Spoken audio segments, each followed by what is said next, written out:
Friends, the rabbi is now going to approach the family to perform the ancient act of Kriya. As a gentle reminder before we begin, if I could ask everyone to please take a moment to turn their phone on silent. Officiating our service is Rabbi Lizzie Heidemann.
Welcome, friends. My name is Rabbi Lizzie Heidemann. I'm one of the rabbis at Mishkan Chicago, and I'm honored to be here today to help facilitate laying Sheila Rae Ukman to rest. At 93, this colorful, opinionated, fierce, pinnacle of fashion and style, this iconoclast, this force, this long-held friend and wife and sister and mother, above all, to Lisa and Laren and John, lived a full life. So I want to invite you to join me in saying the words that Jews offer when we learn that someone dear to us has died. You can repeat after me, Baruch, Dayan, Ha'emet. And it means blessed is the judge of truth. I want to begin by opening up these little pamphlets with Sheila's beautiful picture on the front to the inside and reading the 23rd Psalm, both because it's part of the funeral and also because there's a line in it that strikes me as particularly referring to something that's very fitting for Sheila. So let's read together. The Lord is my shepherd, I shall not want. He maketh me to lie down in green pastures. He leadeth me beside the still waters. He restoreth my soul. He leadeth me in the paths of righteousness for his name's sake. Yea, though I walk through the valley of the shadow of death, I will fear no evil, for thou art with me. Thy rod and thy staff, they comfort me. Thou preparest a table before me in the presence of mine enemies. Thou anointest my head with oil. My cup runneth over. Surely goodness and mercy shall follow me all the days of my life, and I will dwell in the house of the Lord forever. The idea that my cup runneth over. I'm sad to say I did not get to know this woman. I got to know her through her children in having a conversation about her life and her impact and her stories, most of which you'll hear from Laren and Lisa in a few moments. But really until the end, her cup runneth over. She really thought she was the richest woman in the world. And what a great way to be, to believe, I am so rich. My cup runneth over. But the line that got me was, thou preparest a table before me and in the presence of my enemies. The author describes a protector, in this case, God, giving the author of this psalm a sense of being cared for. And in the presence of negative forces, my enemies, negative forces, the uncontrollable and unwelcome yet inevitable forces of life. And in the presence of all of that, preparing a table, creating a little universe of beauty and of order. And in the midst of a world so disordered, looking at details and inviting us into a table and to notice the attention to detail and the love and the care, the je ne sais quoi that goes into designing a space. This is the kind of care that helps a person face down whatever demons, internal or external, they might be facing. And this reminded me of Sheila because I think, as you'll hear, her early life was hard, and it shaped her in many ways. And I heard about all of this from Lisa and Laren and John, and I'm so grateful to have gotten a little glimpse into her 93 years of life from them. Those forces she couldn't control included things like the Great Depression, but also the loss of her mother at an early age, burying her father, outliving her sister, and her husband, all in a short amount of time. She really was defined in so many ways by being a mother.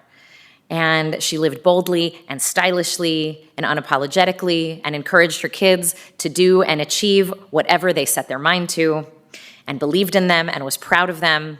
And against the harsh conditions of her upbringing, I think she gained strength from her exercise of style and fashion and interior design. She did not enter rooms, she inhabited them, she owned them, it really sounded like.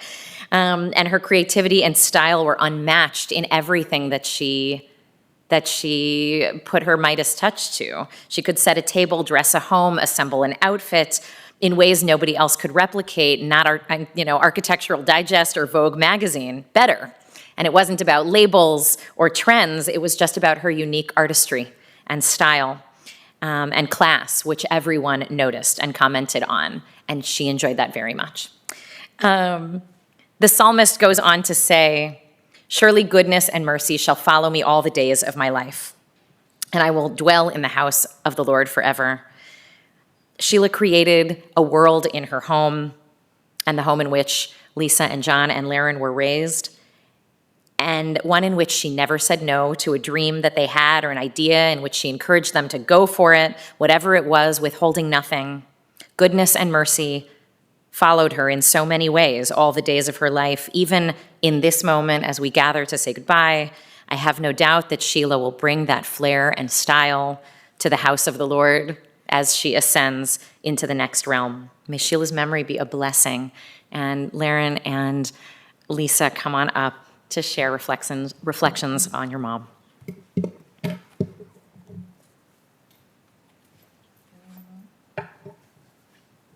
Thank you, Rabbi Lizzie.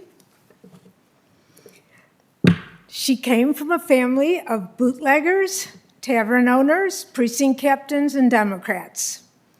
Her father, Samuel, was the oldest of 11, some named Wolinski, some named Wolin.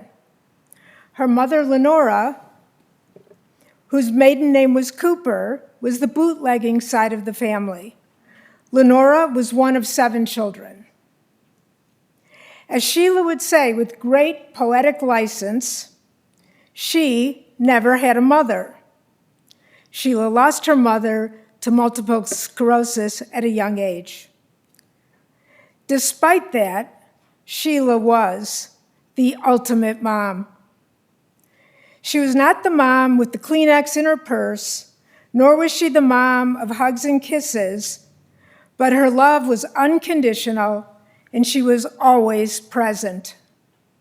She encouraged us to pursue whatever we wanted to do, to go to the Caribbean to learn to sail, to go to Wyoming to learn to climb mountains, to go to France to learn French, to go to the races to learn how to bet. She proactively exposed us to ideas and ideals. We were the youngest kids enrolled in theater school and the youngest camper at overnight camp. She made the whole world seem small and accessible and exciting to us. They took us to Europe when we were very young. We did our junior years abroad, and taking cues from her, We have always embraced people not like us. Every night we sat down to dinner as a family, and it was a full table with a guest from another country or an artist or a friend, Tommy Sachs, Keith Rudman, you were there, or a school teacher or a gallery owner. It was a table full of lively discussion and disagreements about Alvin's business, about local politics, about school, about life, feminism, friends, and current events.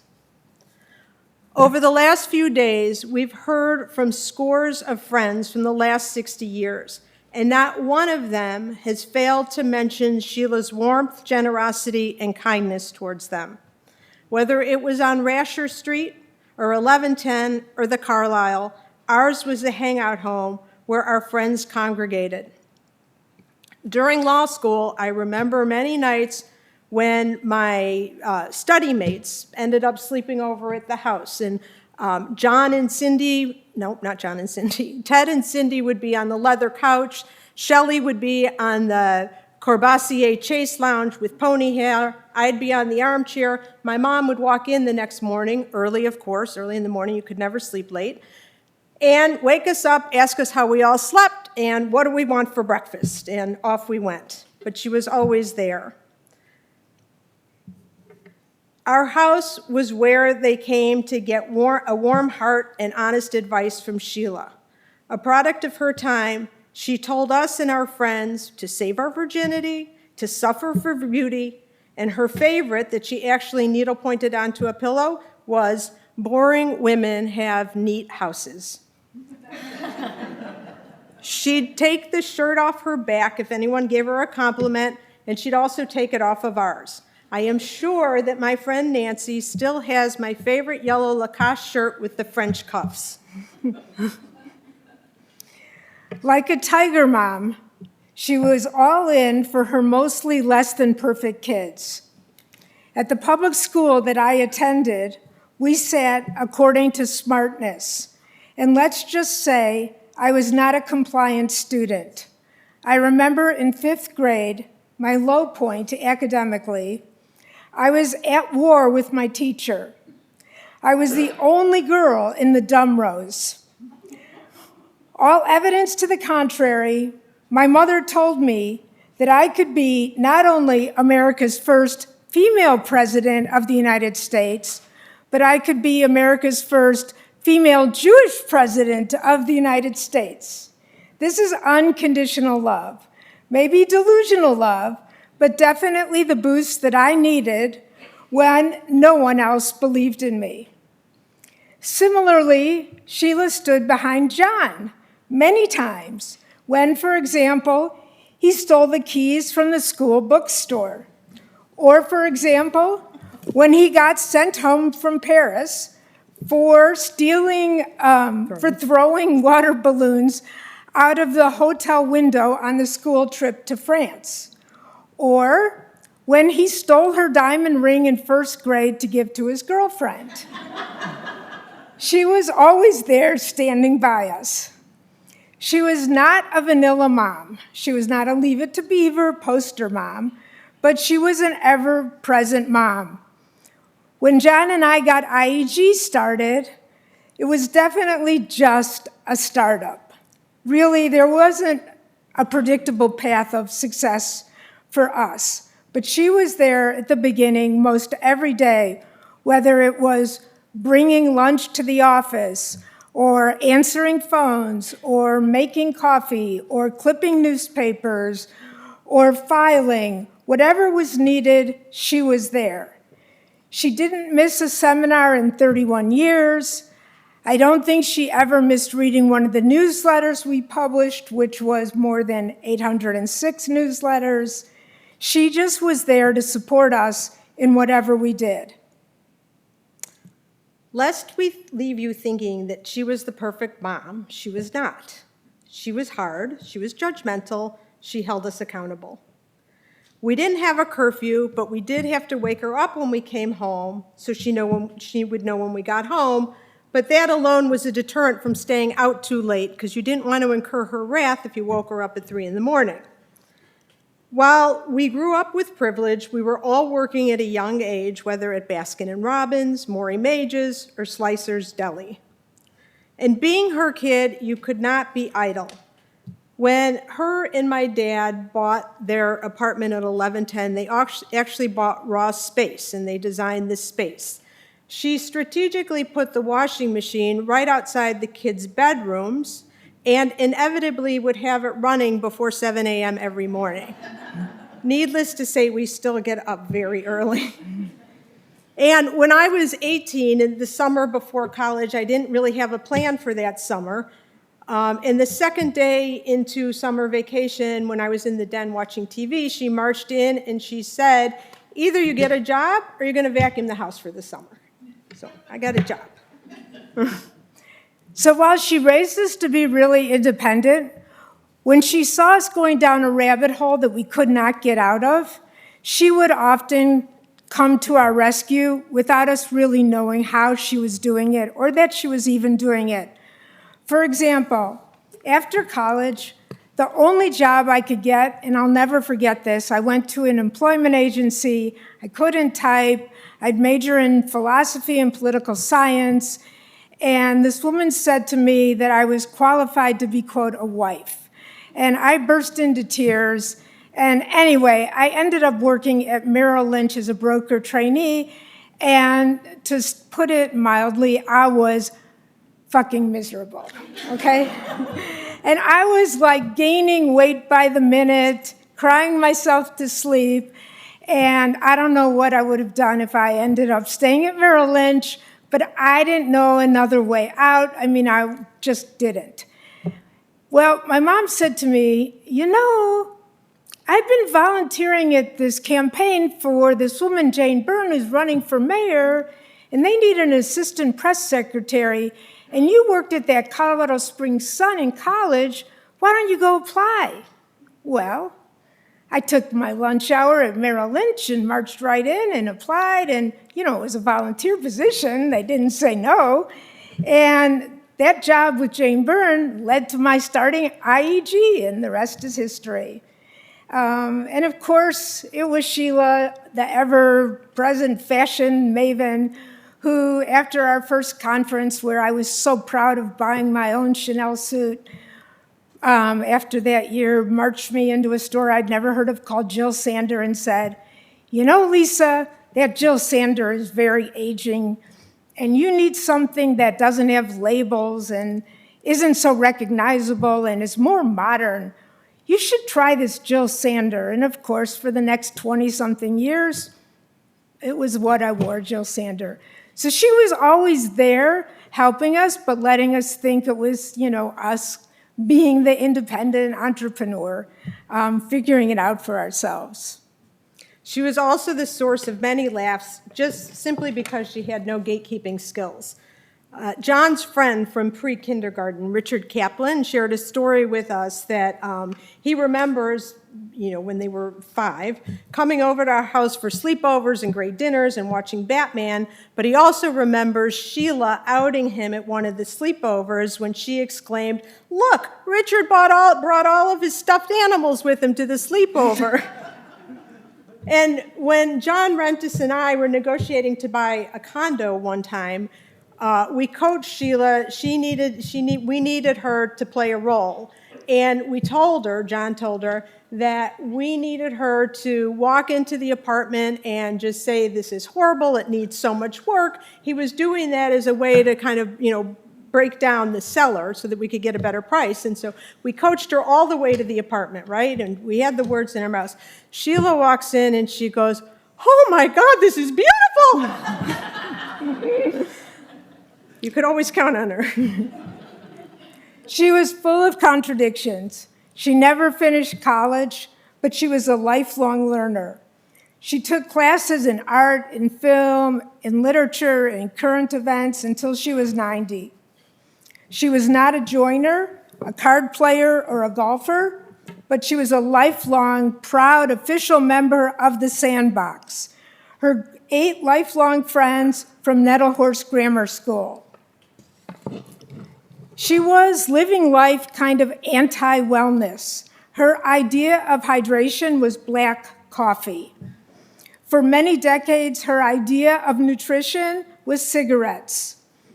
One time, the three of us came home from grammar school, and for lunch, she fed us steak tartare, and we all ended up with worms. She wasn't supposed to say that. To this day, I still check my poo, I swear. Her idea of exercise, her idea of exercise is shopping till you drop. That's it. No need to join a gym. Despite all her anti-wellness stuff, she lived to the ripe old age of 93. And without any training, she just had this je ne sais quoi about style. It was always an exclamation point when she walked into the room or when you walked into one of the rooms of her homes. Her own sense of style was nothing can be matchy-patchy. There's no need for labels. There's no need for tailors. Just roll up your sleeves and go. She would put a gypsy necklace on an African sculpture in our house, and it looked like the artist meant it to be there. So Sheila and Alvin, they were fixed up on a blind date, and even though he showed up in a horrifyingly chartreuse Cadillac, she continued going on dates with him. With no signs of his moving forward in terms of physical affection, on date number 36, she took matters into her own hands and kissed him on the stairs of his factory. He immediately proposed. No one fought more with their spouse than our mom and dad. Yet, of all of her sandbox friends, she was the only one that did not get divorced. They were together and celebrated their 51st wedding anniversary before Alvin died. Sheila claimed her entire life not to care about Alvin, but if he was even a minute late coming home, say from the casino, she was on the phone to the casino paging Alvin Ukman. Alvin Ukman was so embarrassed he would not answer that page. When Alvin got sick, she read about a medication that was available in Europe but not the United States. She had a doctor friend in New York City, a dermatologist, that gave her filler. And she got on the plane and went to the dermatologist and asked him to import the medication to the States for Alvin. She was always on a quest to make Alvin better. Everything was for Alvin. She didn't like sports events, but Alvin had season tickets to his beloved Blackhawks. So Sheila found her compromise. She went with him to every game with her needlepoint in tow. She took up his passion for art collecting, taking classes in art history, and traveling the world with him in pursuit. And at the end, when Alvin needed caregiving, Sheila kept him at home until he died, overseeing his wonderful caregivers and making sure he had a beautiful end of life. The other great force in her life was her older sister, who in lieu of a mother, really helped raise her, June. June was her moral compass and consigliere throughout her life. Sheila took June into their home and cared for her at the end as well through her bout with pancreatic cancer. Sheila also loved her much older sister, her colorful sister Norma, Nor from Flor, and her father Sam, who told her to stay home from school all the time and rest her brain, and also who got her driver's license without her ever having to take a test. He was the precinct captain. She also loved his younger brother, Uncle Charlie, and June's kids, Lee and Steve Silver, Alvin's sister, Betty Newman, and Betty's daughter, Wendy Newman. So Sheila's legacy is the three of us. We have a brother, John, who's sitting up here, for those who don't know. Who could not know John? Sheila's legacy is the three of us. She inspired in us a sense of worth and a sense of wanting to grow better and to be better. And we have immense gratitude for who she was and what she instilled in us. Mom, we hope this eulogy meets your approval, but we know that's impossible. We love you and know how lucky we were to have you as our mother. Thank you for everything you gave to us every day of your life. We will miss you forever.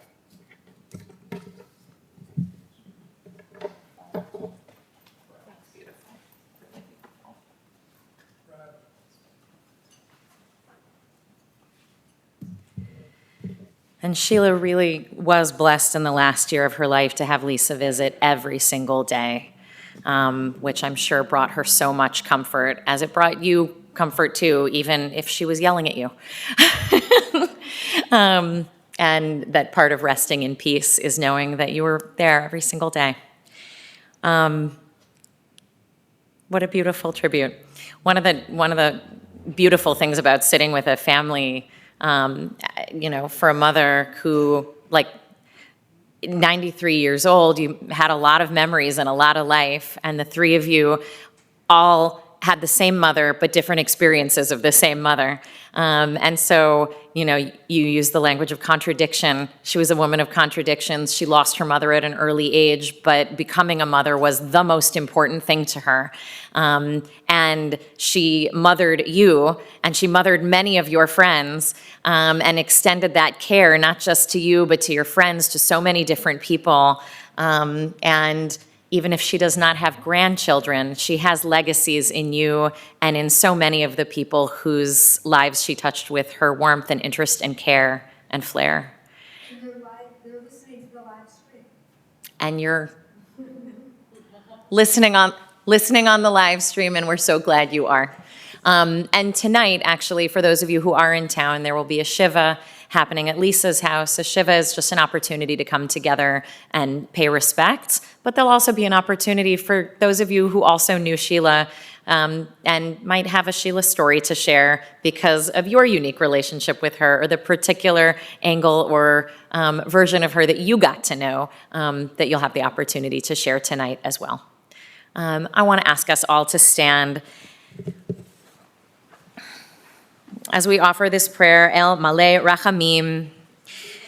We're going to say this in English together, and then I will sing it in Hebrew. O God, full of compassion, thou who dwellest on high, grant perfect rest beneath the sheltering wings of thy presence among the holy and pure who shine as the brightness of the firmament unto the soul of Sheila Rae Ukman, who has gone unto eternity. Lord of mercy, bring her under the cover of thy wings, and let her soul be bound up in the bond of eternal life. Be God's possession, and may her repose be peace. Amen. El Maleh Rachamim,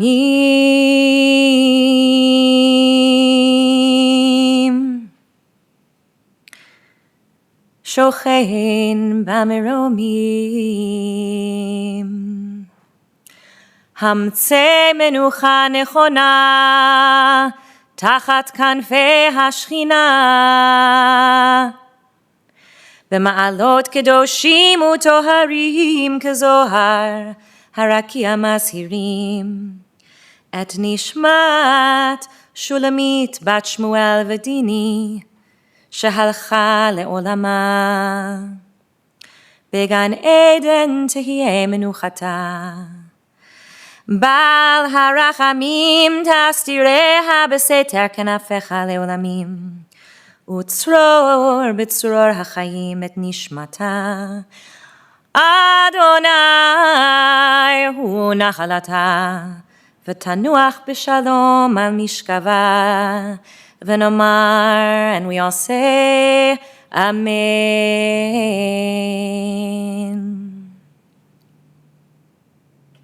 Amen. Yehuda, come on up. We'll remain standing.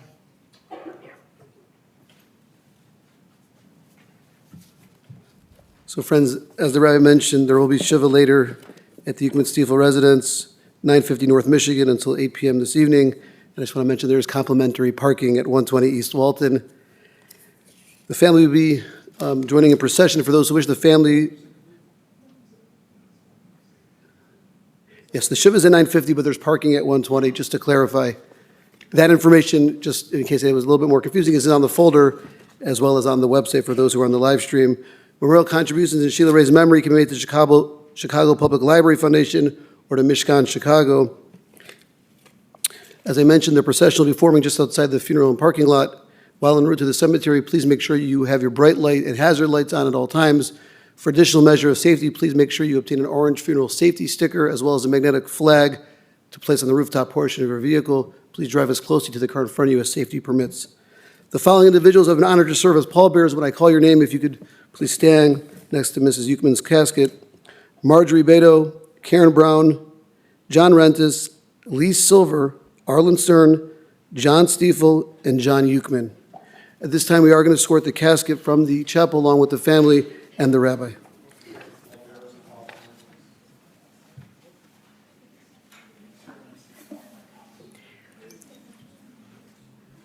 Out of respect for the amount that music shaped Sheila's mood, we're going to escort her out to one of the songs that she so loved to listen to.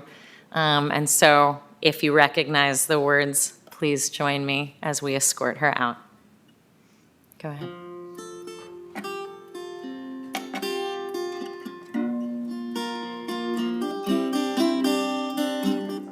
Here comes the sun, here comes the sun, and I say it's all right.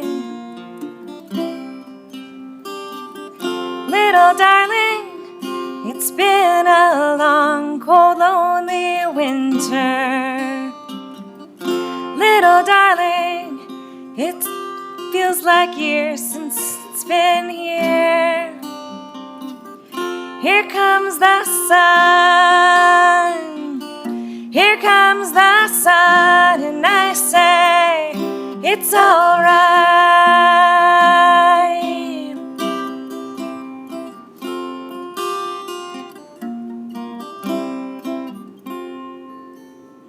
One little verse.